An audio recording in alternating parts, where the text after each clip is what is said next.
Nah, sekarang kita akan bahas tips apa sih yang mudah dan simple sehari-hari dalam menghadapi masa situasi pandemi corona ini. Sebetulnya ada banyak cara yang bisa membuat orang menjadi rileks.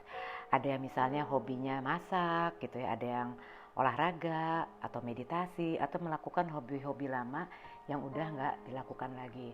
Nah, yang saya angkat di sini adalah grounding teknik. Ketika kehidupan kita tuh begitu chaotic atau kacau gitu ya. Teknik ini tuh sederhana, gak perlu terlalu banyak mengeluarkan usaha, tapi dia punya makna yang dalam. Nah, ada yang mengkaitkan grounding ini dengan earthing gitu ya.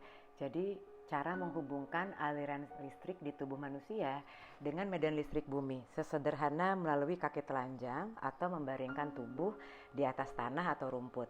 Dan ini bisa dilakukan di pekarangan rumah yang sempit sekalipun. Nah, pada saat earthing, ketika kita membaringkan tubuh, itu terjadi kontak elektrik untuk menstabilkan gejolak fluktuatif energi emosi kita pada tubuh yang sedang tidak stabil. Nah, pada saat berbaring itu, kita bisa membayangkan diri kita ada di alam rahim. Alam rahim itu adalah tempat zona teraman calon anak manusia pada saat kita masih menjadi janin.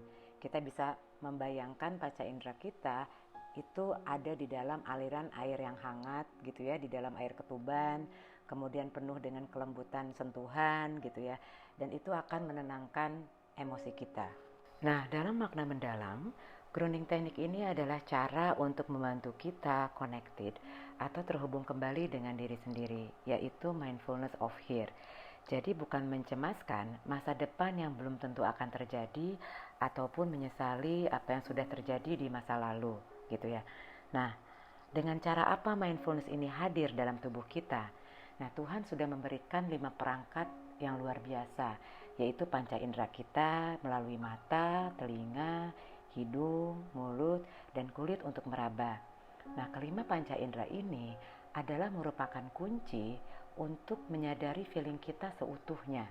Dan kita bisa menemukan kedamaian itu ada di dalam diri kita kok. Gitu ya, bukan menyandarkan kedamaian di dunia luar. Jadi kalau ketika segala sesuatu tuh rasa chaos atau kacau di dunia luar gitu, di dalam diri kita tetap bisa menemukan stabilitas emosi dan itulah yang membuat kita bisa tetap grounding atau membumi. Nah, mindfulness of here ini bukan suatu yang sifatnya rumit. Dia bahkan sangat simpel sekali.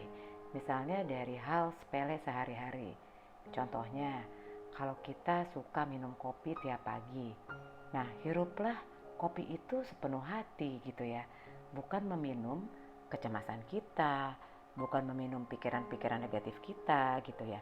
Jadi saat minum kopi, itu kelima panca indera itu bisa aktif gitu ya, rasakan gitu tes kopi itu, smell wanginya kayak apa, mendengar suara air panas masuk ke dalam cangkir, saat kita feel rasakan kopi itu masuk ke tenggorokan, sambil melihat gelembung-gelembung kopi tersebut gitu. Nah, sebetulnya di dalam meditasi juga diajarkan bagaimana kita mengolah mindfulness gitu. Nah, kemudian ada pertanyaan, saya ini udah berdoa gitu ya, bahkan udah rajin melakukan ibadah ritual meminta kepada Tuhan gitu, tapi kenapa tuh hati tuh gak pernah tenang gitu ya. Nah, kalau dikaitkan dengan mindfulness gitu, Tuhan itu mengabulkan apa yang diperlukan, bukan apa yang diinginkan gitu. Jadi kalau misalnya banyak berdoa tapi hati masih tidak tenang, nah dalam perspektif mindfulness gitu ya, kita belajar mendengarkan signal tubuh. Banyak yang menyempitkan bahwa kalau beribadah ritual dan berdoa itu langsung meminta gitu ya. Tapi dalam perspektif mindfulness gitu ya, doa itu juga sambil mengaktifkan kelima panca indera kita gitu ya. Jadi sehingga kita terlatih mendengarkan kebutuhan tubuh. Jadi barangkali selama ini kita sering melupakan hak atas tubuh kita gitu. Nah, jadi mindfulness ini sebetulnya bisa kita hadirkan di dalam kegiatan rutinitas apapun gitu ya. Yang penting kita bisa menyadari segala sensasi fisik yang hadir dan kita sepenuhnya bisa menghadirkan mental dan emosional kita.